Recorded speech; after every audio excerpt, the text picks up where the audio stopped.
Are you a restaurant owner who knows you need to make a change but don't know where to start? Do you feel like you're working too hard for too little profits? Do you realize that this is not the dream that you once had? If you answered yes to any of those questions, then welcome to the Restaurant 911 podcast, where I bring you expert interviews, tools, and tips to help you achieve the restaurant and the lifestyle you've always dreamed of. My name is Marcus, certified restaurant coach with over 2 decades in the industry, and I understand the challenges you're facing. That's why I have a special offer for you. My listeners, here on this podcast, I'm offering a free one-on-one business strategy session, a $500 value, completely free with no strings attached, because I am committed to making sure that I can help people exactly like you. Just send an email over to marcus@restaurant911.net to book your session now. All right.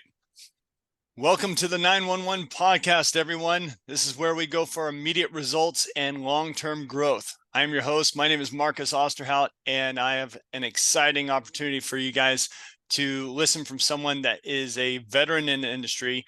Adam Lamb is a seasoned professional chef with over 30 years of experience in the hospitality industry as a producer and host of podcasts like Chef Life Radio, Line Check, Turning the Table. He is dedicated to fostering what he calls and what he coins the new hospitality culture, which I definitely want to hear more about. Just kind of give you a little brief idea of him. Adam has encountered a lot of success and a lot of failures, and now he is focusing on a critical gap, teaching chefs how to become great leaders. And I think that there's a lot of leaders teaching other leaders how to lead, but it's often overlooked in the culinary education because they teach just how to cook, not necessarily lead in people skills. He's also been the author of 3 great books: Getting Comfortable with Being Uncomfortable, Profanity Its Proper Use, love that title, and The Initiated Man. So I'm thrilled to have him here today on the show, share his insights with us. Adam, welcome Thanks, to the Marcus. show. I so appreciate the invitation, man. Yeah, absolutely. Well, starting from the beginning, share with us just kind of going back, like what got you into becoming a chef. I always like hearing this because everyone's kind of got that idea in their head of becoming a chef, or they came up because their dad was. Tell us a little bit about how you got into it. Yeah, my thanks for the question. My father was a college professor, so when I was growing up, we moved around quite a bit. I think when I was a toddler, I think we lived in Massachusetts, Connecticut, New Hampshire, Kansas, downstate Illinois, and then finally right on the Indiana side of Chicago, between Chicago and Gary, a place called Hammond, Indiana. And because I'd kind of had a little bit flavor of living in different places, when I landed in Hammond, a lot of my fellow classmates and stuff, their fathers had worked in the mill, their grandfathers had worked in the mill, their uncles worked in the mill. Ultimately, that's what they were aspiring to do. And I thought that that was an interesting perspective just because that's what they knew. My dad, in between classes, would often go to this one restaurant called the Big Wheel Restaurant on Indianapolis Boulevard. And when I got to be old enough, I applied for a dishwasher position, primarily because I wanted, believe it or not, I wanted to get a different perspective of my dad. There was the college professor, there was the parent, and yet when we would go out to dinner, I would see him kind of light up and chat with the servers and just become this really kind of funny, playful person. And so I wanted to see more of that. So I didn't necessarily know that getting that job would mean I would have my head in a dishpan the entire time. Which is kind of why I have the backdrop here behind me, of the dish pit, because I recognize that that's where I started, and there's a part of me that'll always be there. And I have a great deal of respect for those in the industry that help us to be able to do our jobs, meaning either the front of the house or the back of the house. So porters, dishwashers, prep cooks, I have a great deal of affinity for them because I know just how hard they work. And one Friday night, I was walking past the kitchen door, and I just stopped dead in my tracks. There were 2 women who worked in the kitchen all the time. One was a slightly larger woman with a gold tooth in front of her mouth named Artelia White, and she would always kind of chat to the customers through the pass. And her compatriot was rail thin and very severe, and as silent as Artelia was talkative. And this particular Friday night, I happened to be walking past with, armful of plates, and they were doing this. The only thing I can relate it to is it was this dance. It was not necessarily anything scripted, but it was like completely orchestrated due to the way the tickets were coming in. And this was back in the day when the pass had a wheel, and they were taking the paper tickets down. And these two women just mesmerized me with this symphony of activity. There was the steam and the pans and a lot of noise, but they didn't really speak to very much to one another, and they were just kind of spinning past one another and into each other's stations, and it just mesmerized me. And I said, whatever the hell that is, man, I got to get me some. That's pretty awesome. And so now it's been a 30-year journey, Mm, which is yeah. what would you say has been some of the milestone successes or the monumental mistakes that taught you the Mm, most? sure. Man, I mean, I could go on and on. The mistake. I've worked in so many different operations and circumstances. I've worked in uh, standalone mom and pop restaurants, corporately owned, multi-entertainment companies, hotels, resorts, and even have gotten to work in senior living, which was a very interesting experience for me. But I think one of the crowning jewels was I was working for a movie theater company called Movico, Muvico, in South Florida, where I lived for 25 years in Fort Lauderdale.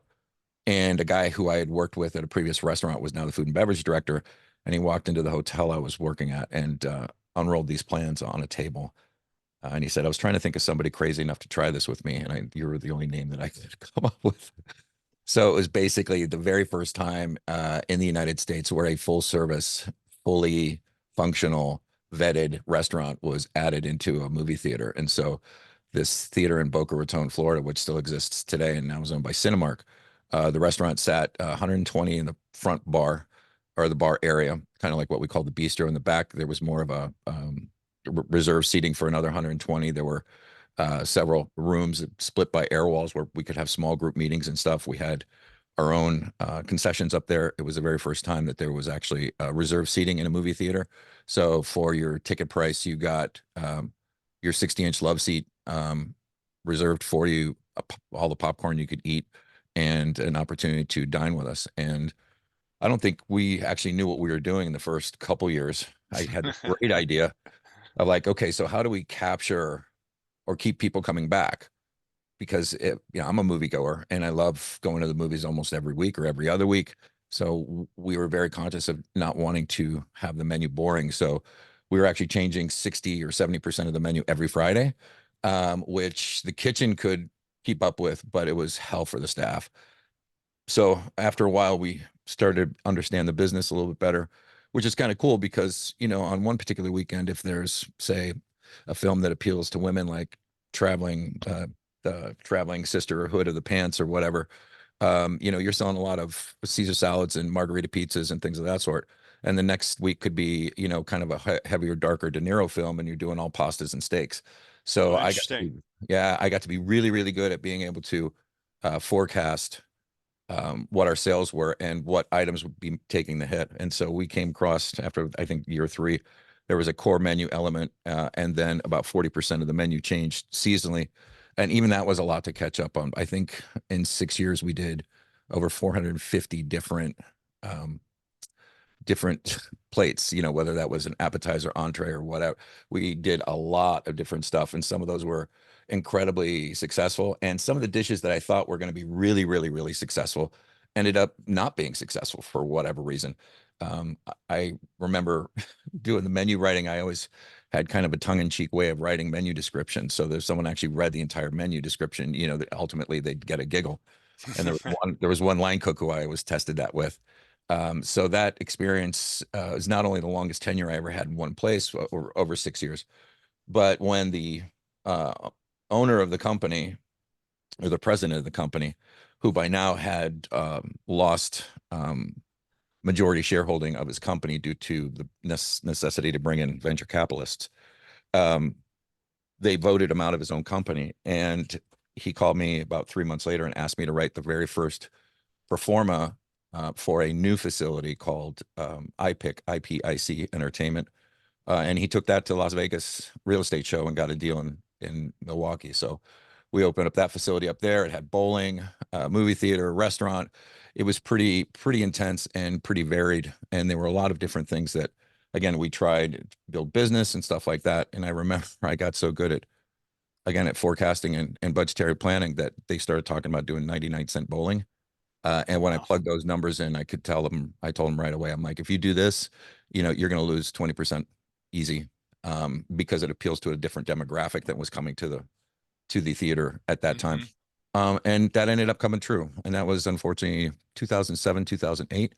So there was the market crash, there was the credit crash or the credit tightening. And with only one facility, they couldn't really afford to keep a corporate chef. So I moved on and was basically independent from there on, until I got a call from a guy who I'd hired 20 years ago as my sous chef. That time I was out of the industry and I said, okay, great. My life is going to be over here in this direction. I'm going to write, I'm going to speak, I'm do all that stuff. And I got a call from my best friend, Greg Barnhill. He said, yeah, I'm up here in Virginia. I just got promoted to executive chef of this huge resort. Does $21 million. I need a sous chef. What do you want to do? And I went to my wife later on and said, "Geez, how do I know if this is the right thing to do?" And she said, well, it's always a yes until it's a no. I'm like, what are you talking about? She said, well, now that you have this offer, you'll never really know if it's in the highest for you to take this position or not if you don't go through the process. So there's this tentative offer. That's a yes. The interview process, that's a yes. Maybe you go all the way down and there's something and some other roadblock that determines it's a no.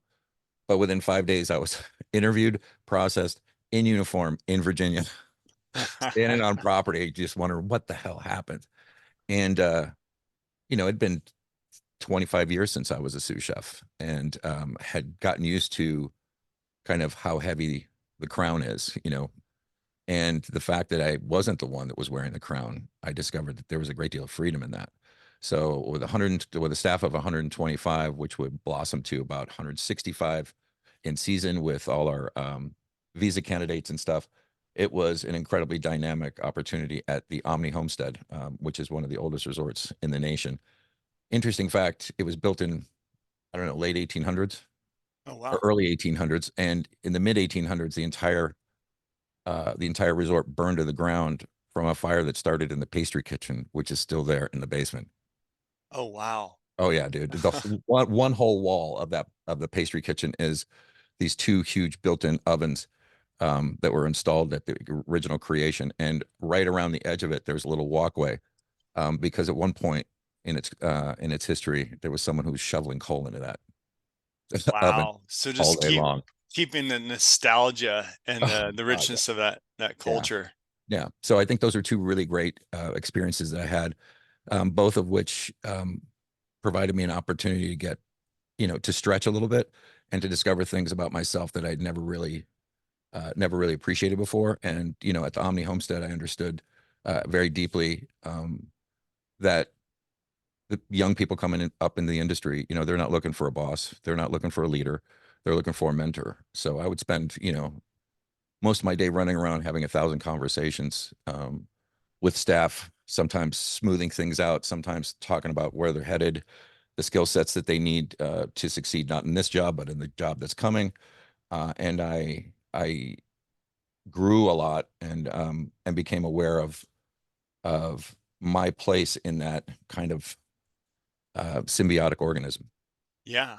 And that kind of leads me to the next question is that how did that shape your coaching philosophy today? And how would you describe that? Yeah, I think it was a complete turnaround because, as most young chefs do, I thought that telling people what to do was leadership, right? I've never been to culinary school, but I know some people who have gone to culinary school. I've also known uh, some people like my buddy Greg Barnhill who had three different apprenticeships, one under a German chef, one under a Swiss chef, and one under a French chef. And so those learning experiences were very different than what I had. I basically, bullshitted my way into a lot of jobs. Can you clean a tenderloin? Oh yeah, chef. Absolutely, chef.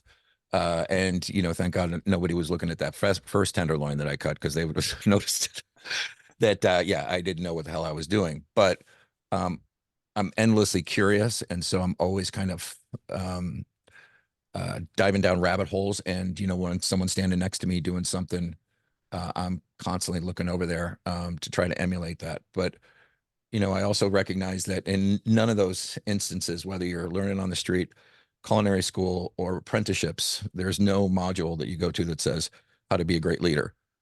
They teach you how to be a great manager, which is incredibly important because typically in a hospitality environment, you're dealing with um, declining supplies, both of hours, people, and product. And so in order to manage that takes a very interesting skill set that is what I found is to be applicable in a lot of other different career choices. But for me, I was humiliated several times by things I did and things I said. Uh, I've made a grown man cry and fall to the floor in my office, which to me was a shocking experience. And immediately, I got off my chair and helped him up and promised that I would figure out a different way to be, because this clearly wasn't a good thing. And when a person's self-respect is taken away, then they're capable of almost anything. So it became very apparent to me that I wanted to create an environment where people felt uplifted, where they knew their career path, and felt heard and valued as a whole human being. Because I recognize that, the reason I do what I do now is because I was part of the problem for a while. I was that 80s and 90s chef who yelled a lot and was lauded for their creativity as, code switch for he's a fucking asshole. And I quickly realized I don't want to be the only one on the line. The reason I got into the industry was because of the relationships that were formed. I never had a vision of a particular type of cuisine that was going to be mine, or I was going to focus completely on this. And for me, it was all about relationship and how we can effectively guide people into a particular course of action and have them bought into the process. And telling them what to do is never the answer. So I had to figure out a different way to do that. Yeah. No, I remember myself when I had my because I was starting to write a book called Leadership 101 Lessons Learned from Failing Forward. And one of the chapters is called Here's the Keys, Mm. because I had became a shift supervisor at a coffee shop, and that basically that was and there was a little bit more detail to it, but overall is here are the keys, make sure everyone's doing what they're supposed to be doing, and put the money in the safe and lock the door when you're done. Yeah, That that didn't welcome just to happen. leadership. Yeah, that didn't just happen in the front of the house. That happened in the back of the house all the time. And chefs hanging out the door. You got this? Yes, chef. Throw you the keys. You got it? Yeah, sure, chef. And the funny thing is that, I can remember how prideful I was, in that moment, that hubris and arrogance, getting the keys tossed to me like someone recognizes my leadership ability is. No, I'm just really good at getting things done, Yep. which is not the same thing. And to that person, it's like, great, now I can go home. Yeah, yeah, yeah, yeah, Yeah. yeah. Because they don't, they're tapped out at that point, and they just need someone to step up and make sure that the fryers get cleaned and everything's swept and mopped. And there's a place for that. I just don't know of any other solution to the conundrum that we placed ourselves in the hospitality industry other than focusing on staff retention right now. We lost 6 million jobs during the pandemic. Um, I was keenly aware that, of those 6 million that left the industry, there might be a portion of those folks that want to come back to the industry because it's what they know and what they love. But it's also a great opportunity for those folks who left who, maybe they hadn't been home for a weekend with their kids in a very long time, to see, what it's like, quote unquote, on the other side or on the other fence of a hospitality operation. But I wanted to make sure that those who decided to come back to the industry were doing it for the right reasons and made the right choices of those employers that they wanted to kind of hitch their wagon to. And the only way to get that done accurately is to be really grounded in your core values, to know what they are, to know how you're showing up, can sometimes be a shock to some folks, how they're actually being perceived. I do a lot of one-on-one and group coaching, and have done ever since I kind of had this epiphany way back in the homestead days, where I would coach and mentor the culinary leadership. At that point, I think there was 7 other chefs, including the executive chef. So our weekly meetings, there was an opportunity to like kind of really dig into some of this stuff. and figure out like, why the hell are you doing this? And I forget, there was a young lady who, a resort like that also gets a lot of externs, which is a great opportunity for folks to come in and get real experience in the industry. And there was a young lady who uh, wanted to be a pastry chef, had been going away. I think now is her second externship, and the pastry chef said, "Okay, you're going to do our world famous um, bacon donuts." And that means coming in at 2 o'clock in the morning every morning and making the donuts for the breakfast brunch. And I checked in with her after about a week to 10 days. And I just asked her how she's doing. She just shook her head. She's like, "Yeah, I don't think this is for me."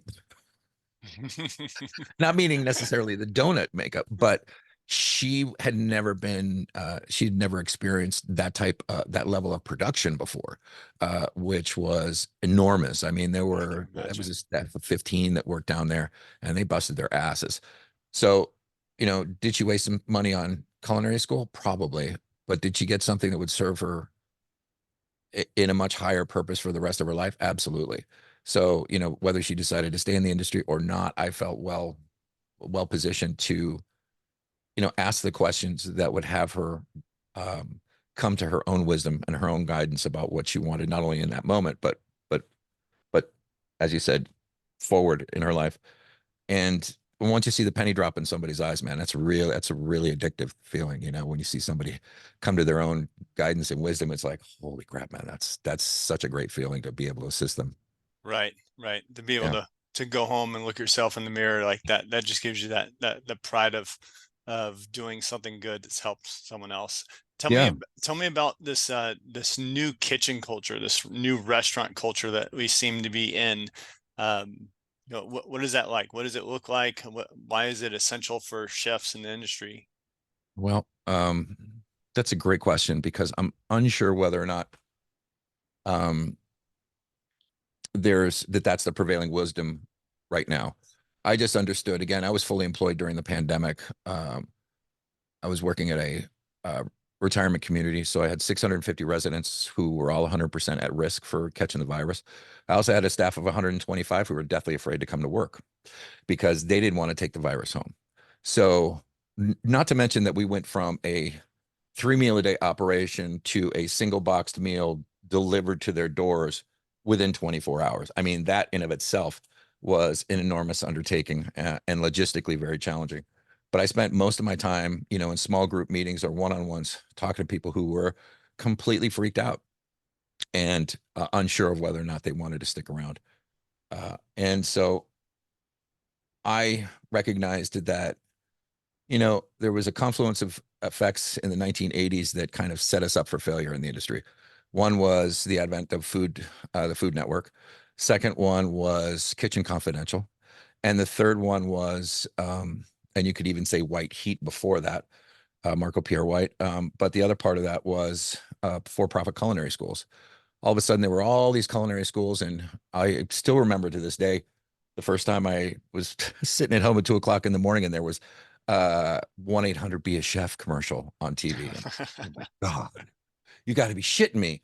And you know, not all culinary schools were like this, but there were certainly a few schools out there who weren't necessarily very transparent with the students about what they would be able to achieve once they graduated. And so there was more than a few people who entered the industry thinking that they were qualified to be a chef.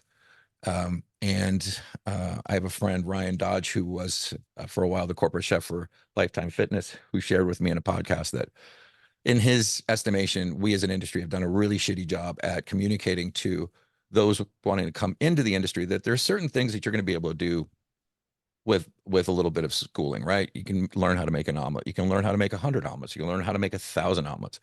And there are going to be some things that you're never going to learn until you reach a certain maturity level. And so I recognized in my career how immature I had been, and recognized that immaturity in others, such that, and I also recognized to a certain extent that immaturity was enabled by the industry. A good friend of mine tells the story about working at a downtown Chicago restaurant on New Year's Eve in the 80s. And, the owner came back with a crate of beer and an 8 ball of cocaine for the kitchen guys. Like, great job, guys. This kind of insanity was all over the place. And so recognizing that we as an industry have not done a very good job at managing our human capital, that human resource that we have, has led us to this place. And it probably took something like COVID to strip away the veneer of respectability. And we as an industry lost the narrative, man. We all of a sudden, Washington Post, New York Times are writing about how shitty it is to work in restaurants. And um, there is no way that we're going to be able to attract the amount and the quality of the individuals that we need if we can't convince them that this is a safe environment, right? Mhm. People talk about emotionally safe, but I also say physically safe. You know, there's not there's probably not a chef or cook kicking today that doesn't have problems with knees, hips. I've had 3 back surgeries. You know, some environments are incredibly difficult to manage physically, especially when you're on your feet for 12, 14 hours a day.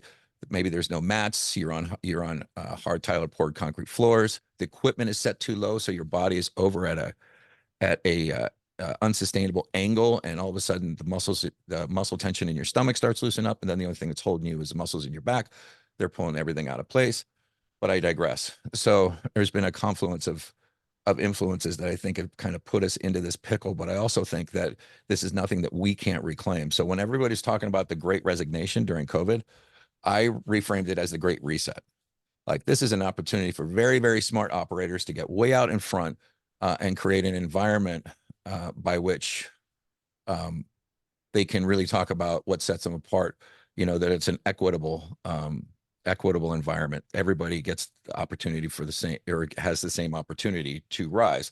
Um, that everybody's being trained properly, that everybody has a clear career path, that everybody understands that the opportunity is there if they want it, and to be seen and valued as a whole human being and not just a name on a schedule. Because I remember at one point in my career, I was writing a schedule with no names on it, just positions, you know, and who's going to fill this position, who's filling this. And so friend of mine likes to say, how many times are we in the back of the kitchen doing a banquet and we'd yell out, we need hands on the table.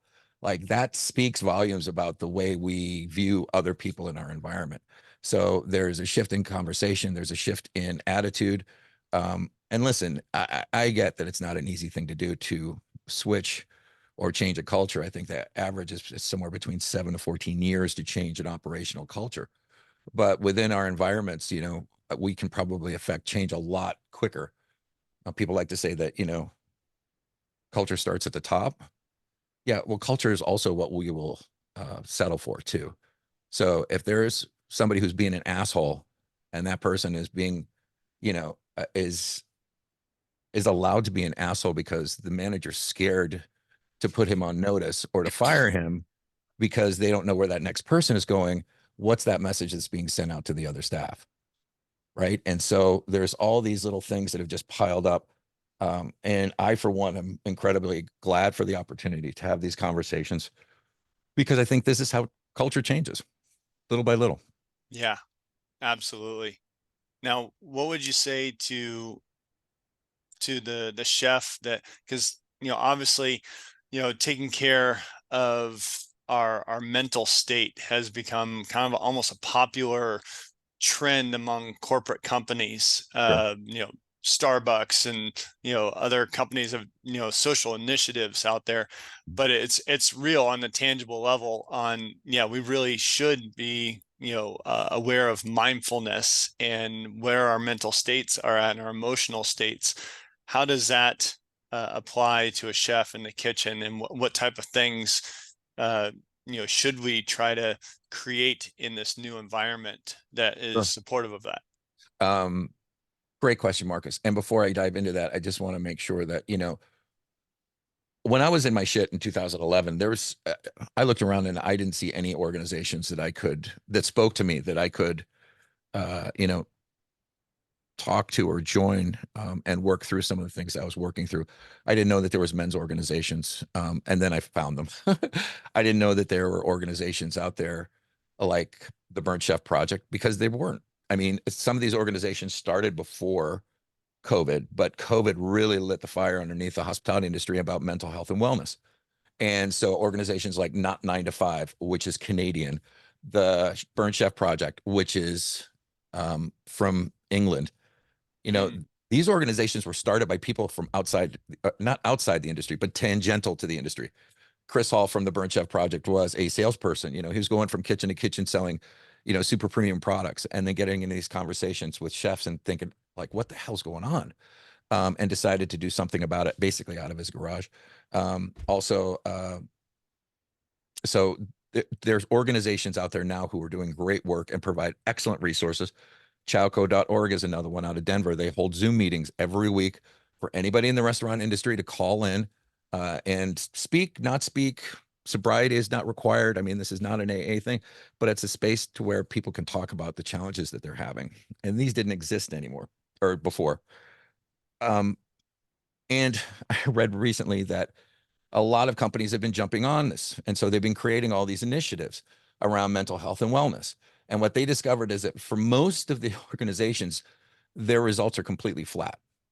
Because while you might be offering them employee assistance program, which is basically entered into a relationship with a local counselor, and as a matter of fact, the mental or the senior living community that I worked with had this benefit. And I thought, this, like, why aren't more people doing it? It's a completely anonymous system. So you call, you make an appointment, HR gets a bill, said someone in your organization spent an hour with me, and you get an opportunity to talk to somebody. But most of these are falling flat because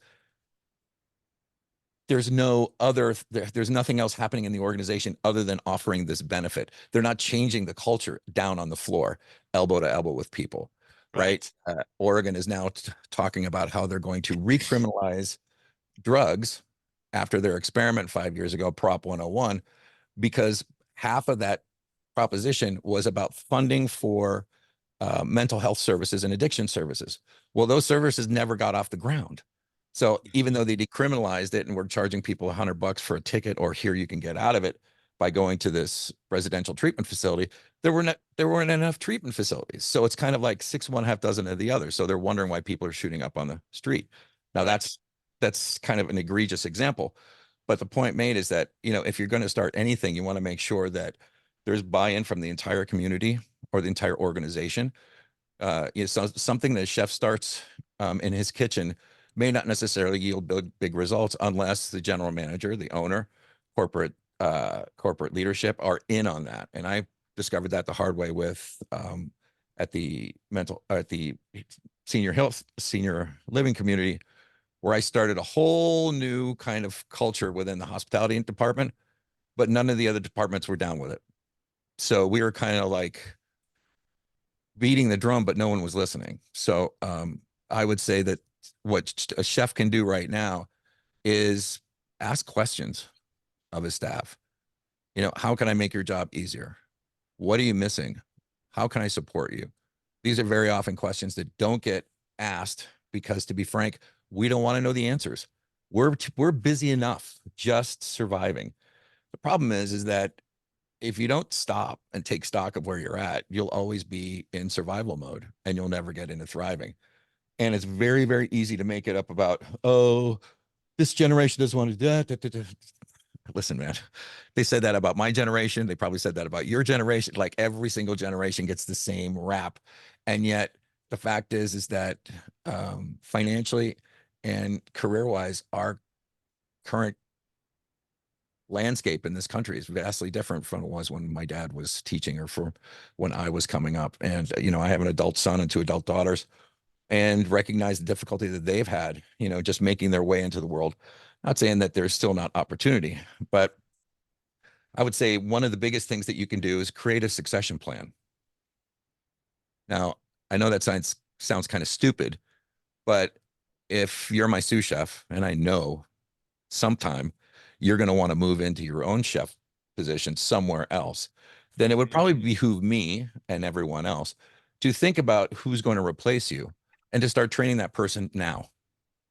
So once you start thinking along those lines, then you can start to speak to the depth of talent in your talent pool and create a situation by when someone moves up or out, that doesn't become an emergency. You know, I think all of us Right. experienced that during COVID when, you know, all of a sudden people are out sick and, you know, nothing you can do with COVID, man. I mean, it's not like you can browbeat that person back to the job. Right. You Right. know, one of the other things that I love, like there's all kinds of interesting. non-traditional benefits that can be added to a benefit package. There was one restaurateur who decided to add pet insurance because they recognized that there was a few people who were making the decision to either get their pets health care or buy their groceries that week. And they didn't want them to get in that thing. And there's all kinds of different ways in which you can add benefits. But if you're not fundamentally changing the environment in the operation, then those are always going to fall on deaf ears. And I just got to say, Yep. nobody's leaving the job for 25 cents, man. If people are leaving your job and telling you that it's for more money and it's within a dollar's range, they're leaving because of you, not because of the money. I mean, that's just the reality. Yep. And so I would say that one of the most profound things that you can do is stop considering yourself a victim of your circumstance.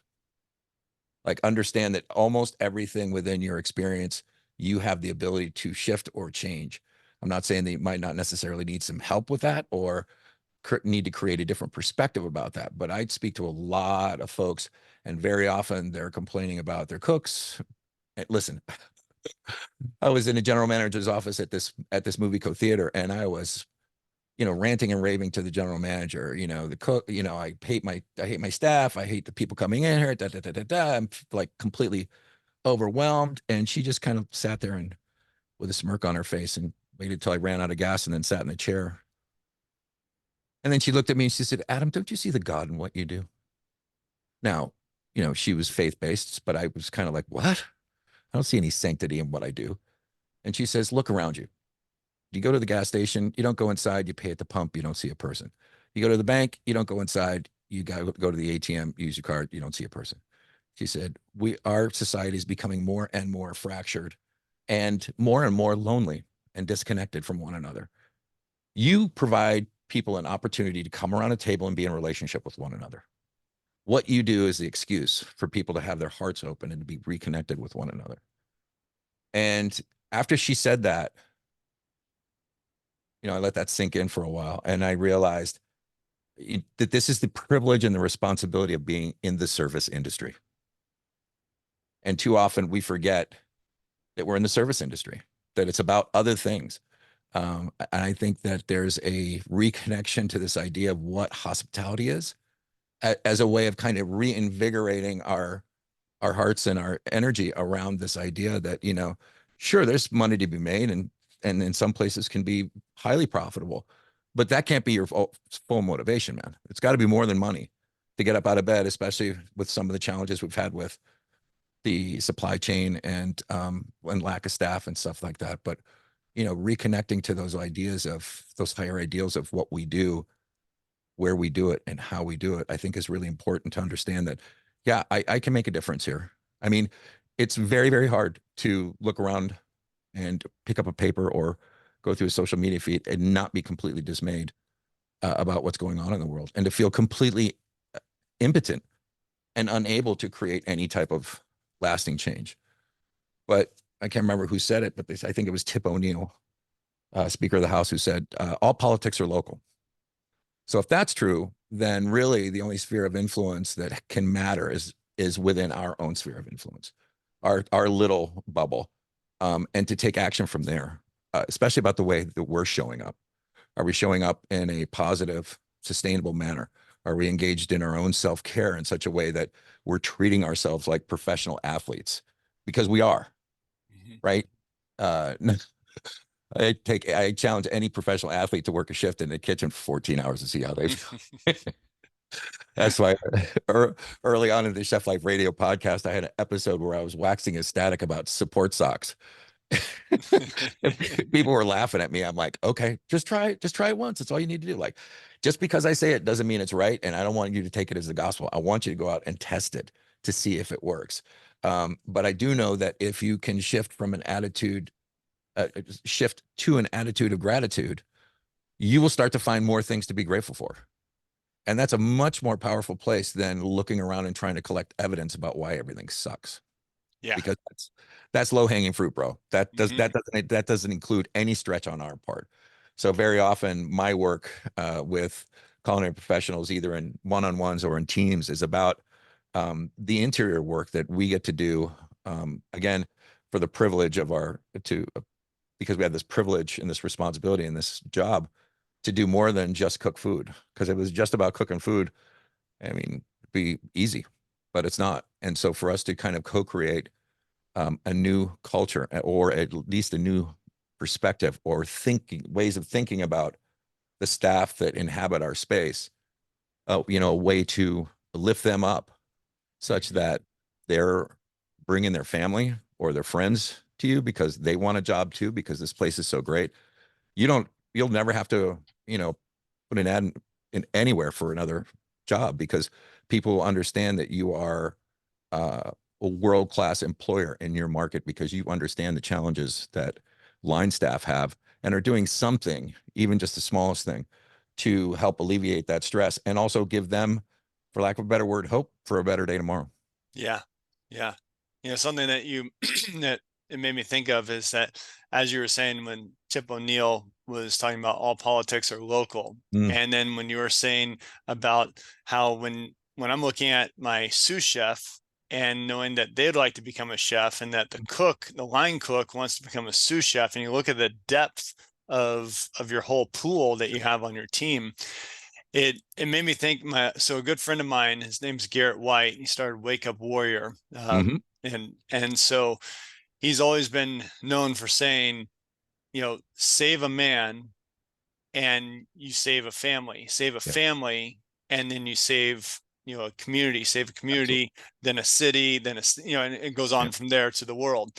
And it's a principle that you can apply in any way. And I see it as, from a chef perspective, as an opportunity to look at it as such, yeah, especially kind of going into this new culture. yeah, yeah. And there's no guarantee that that culture will ever take hold. I do know that there's some operators out there who are embracing the challenge and who are willing to be in the question of what it looks like. Someone I talked to, an operator in Texas, they run, I think, 12 or 15 very highly successful restaurants. And when she took over as the operations manager, first thing they decided to do was to offer full health insurance to all hourly employees past 90 days. And she was shocked because she had actually talked to a line cook who said, I don't want insurance. I want more money. And she said, well, why don't you want health insurance? Well, I get health insurance through my wife's job. So there's this idea that we can come, or this concept that we can come up with all these great ideas together. You and I, Marcus, we could probably come up with 10 or 20, and then roll them out to our community. Yet if the community doesn't have a say in it, or doesn't have a voice in it, then it just kind of falls on deaf ears. And then we're the ones that end up looking like buffoons because, geez, all you had to do was just ask us what we need. Right. So that's why I'm a big advocate of asking the questions, even when you're scared of the answer, because at least like, I've had to ask questions of staff and let them know, I might not have an answer for you. Okay. I might not be able to change anything, but I'm still interested in your perspective, and how you're thinking about this, because it might help to shift mine. So to be open enough to say that is a very courageous and sometimes scary thing. One of the things we were talking earlier before we got on the call about EST training in Las Vegas and Forum and Landmark and stuff. One of the scariest things I ever had to do when I took Choice Center, which is in Las Vegas, LV48, yeah, go, um, was uh, our second weekend. We had to, on a break, call 5 people and ask them if they trusted us. And Interesting. one of the people that I chose to call was a nephew of mine who I thought, some connection with, and we've had some good conversations. And I said, okay, Riley, I'm just curious, man, do you trust me? And he says, no. And man, it was like a dagger to my heart, because I always prided myself on showing up as being trustworthy, especially at work and especially around my family. And he said, and I said, well, why not? And he says, because you've never been consistent in anything you've done, as far as I've known, meaning, my interaction with him.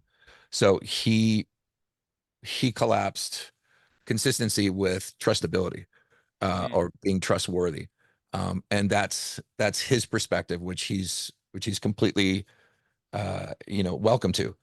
But to have to hear somebody tell you that you're not trustworthy is a real kick in the balls, man. I got to tell you. And then from that standpoint, I could either say, if I was being a victim of my circumstance, I could put it all on him and say, he's full of shit. Da, da, da, da, da. But if I was really about my work and becoming 1% better than I was yesterday, then I have to ask myself, okay, why?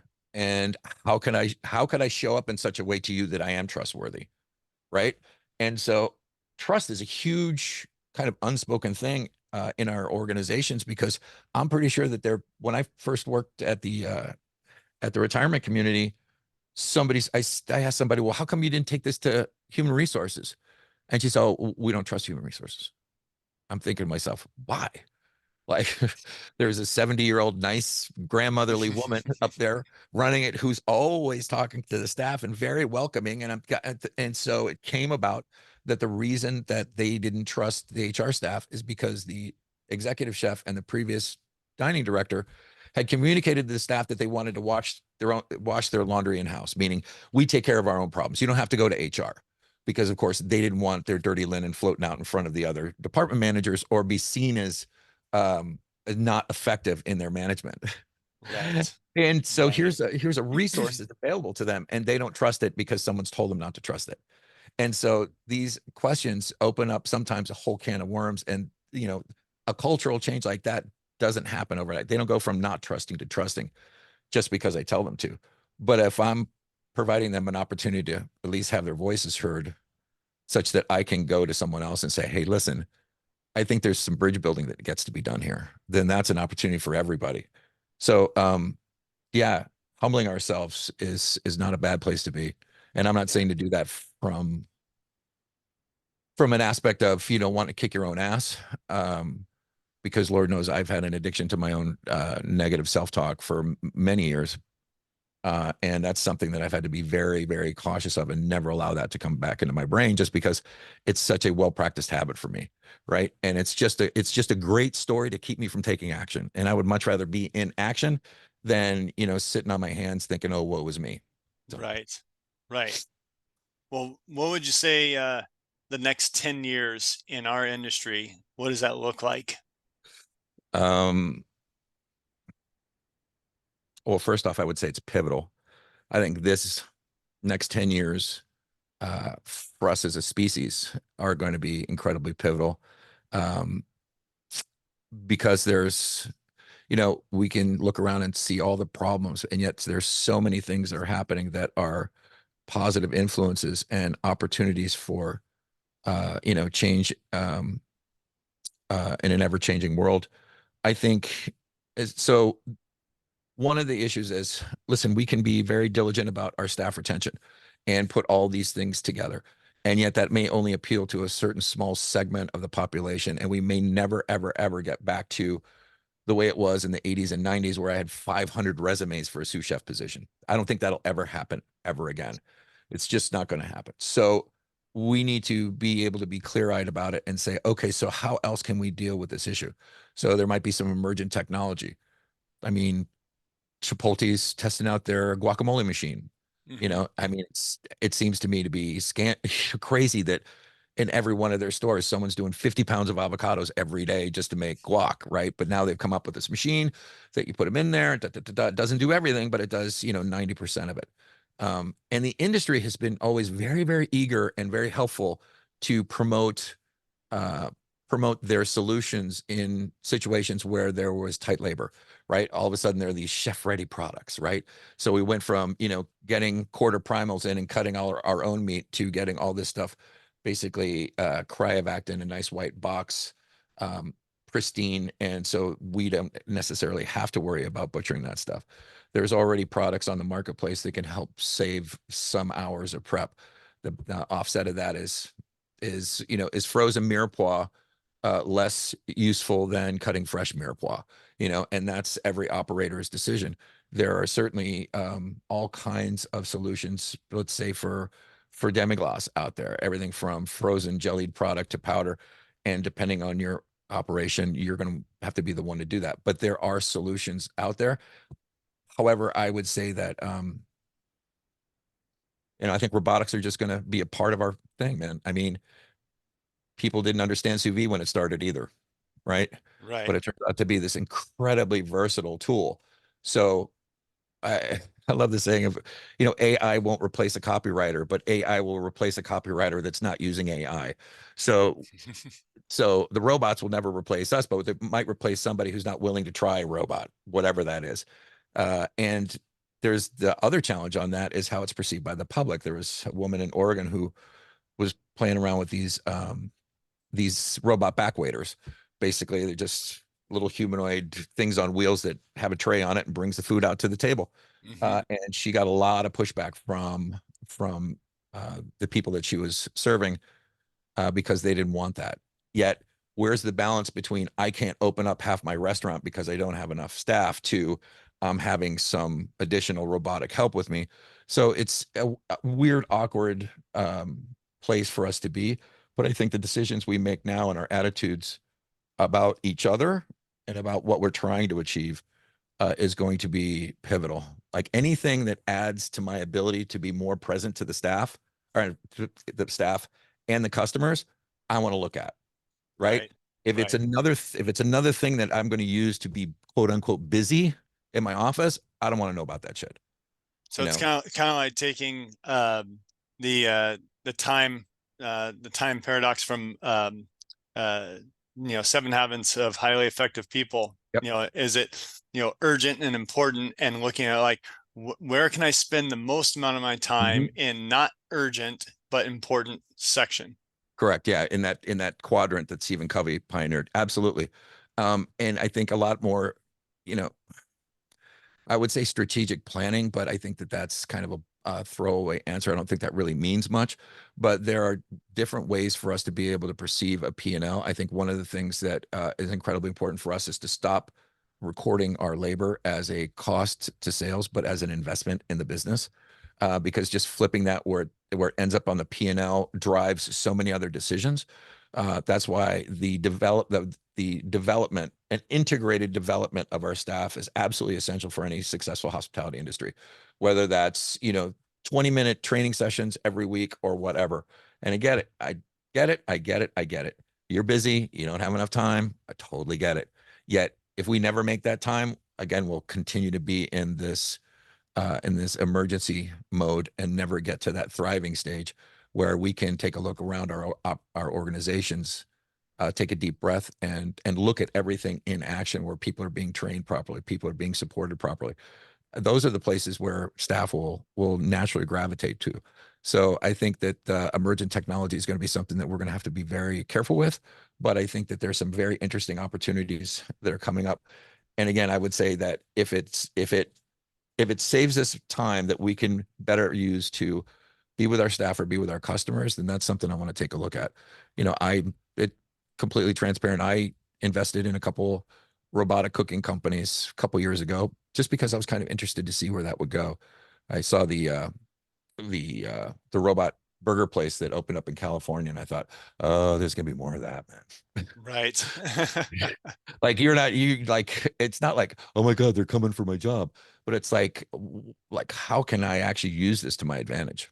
Right, right. Yeah. Because there's so many things that it can complement what we're doing. And if we really Yeah. take an honest look at like how much busy work are we doing, and that can be offset, and even protecting the safety environment that we were talking Yep. about, Yep. the repetitive motions, things of Ugh. that nature. And the other thing I think that's going to be very important, or that some organizations are going to discover, is the genius around niching down. Um, for many years in the 70s, 80s, and 90s, there was a whole slate of restaurants that did almost exactly the same food. How many spinach dips can we have on one street, right? And so when you try to be everything to all people, inevitably someone's upset. So I think the wisdom of niching down to a particular concept or a particular dish, I think is incredibly smart because again, you kind of take away a lot of superfluous product and effort and time around these other items that might not necessarily be selling well. So, I mean, I would much in my day now in Asheville, if I'm going out, like, okay, where's the best noodle? Where's the best empanada? I want to go where they're so focused on that it's the best that it can possibly be, and not necessarily to a Pan Asian restaurant that does Thai, Japanese, and Chinese, right? Because Right. because Right. then everything seems to be like it all tastes the same for some reason. It's true. It's true. Not to knock on them, they definitely feel a niche, but I think customers will also start to appreciate the fact that here in Nashville there's a plethora of food trucks, and a food truck is a great exercise in niching down to that one particular item that's going to give you the best results. So there's some that are world famous for tacos, and there's some there's even one that does incredible pizzas. And for some reason, I don't know how the hell he got this heavy slate pizza oven in the back of this truck, man. But yeah, he kicks ass wherever he parks. Unbelievable. So I think that's, That's looking cool. around and seeing the operations that are successful at what they do, um, can be inspirational and aspirational for us as we kind of set our sights where we want to end up here in the next 10 years. Yeah. Yeah. I completely agree. Well, I appreciate your time here. I've got one more question for you. Sure. Last year, you were with Donald Burns at the Restaurant Success Summit in Tucson. Yeah. Give me a little recap on what that was like, because it's coming up again in October. Donald's asked me to speak at it, so hopefully I'll get to see you there. Oh, What was it I like? would I would love to go again. So first off, the resort he had it at was just stunningly beautiful. Um, I've known Donald, I think, since 2014 or 2015. And his progression, and again, his niching down in his messaging has been something that I've watched very, very carefully. So he's a master at marketing. And I think one of the things that I took away from that is that it was almost like, I don't know what I enjoyed more, doing my presentation or watching the other presentations, because there's just so much to soak up. And Donald has put together an incredibly powerful program that, if everybody just follows it, A, B, C, D, they can't help but become more profitable and have a better organization. So I think he had some really great speakers. I felt very privileged to do that. I actually did two presentations. One was on the three types of intelligence that every hospitality professional must master. And hint, hint, it was really all about emotional intelligence. And the other, and the other one was about mental health and wellness, destigmatizing mental health and wellness in the industry. Um, and so, what I took away from it was this is an incredibly expansive hospitality community, and there were some really, really, really great um, operators that I met who are doing really great work and who are very, very focused on their people. And that gave me a lot of, I don't want to say hope, but it certainly made me appreciate that there are leaders out there like Donald who are continuing to pound the message, because it's being picked up by some folks, and the folks who do are inevitably, at the top of their market for sure. That's awesome. That's Yeah. awesome. Well, I'm looking forward to it. What's next on the horizon for you, and how can people reach you if they're interested in, just being a part of your community? Sure. Um, Most easily connect with me on LinkedIn. I have a pretty big presence there, although I am on the other social media sites. The website for the podcast is chefliferadio.com. And I would encourage everybody to encourage everybody to listen to an episode. And if they like it, please leave a review. And the coaching website is cheflifecoaching.com. So I'm there. Shout out to me. Love to have conversations. Doesn't have to be about anything except just a connection. This business has always and ever been about relationships. So the better that we can get at developing, deepening, and maintaining healthy relationships, I think the better we'll all be. That's awesome. Thanks, brother. Excellent. Well, man, I thank you so much for being on the program, and hopefully I get to see you soon.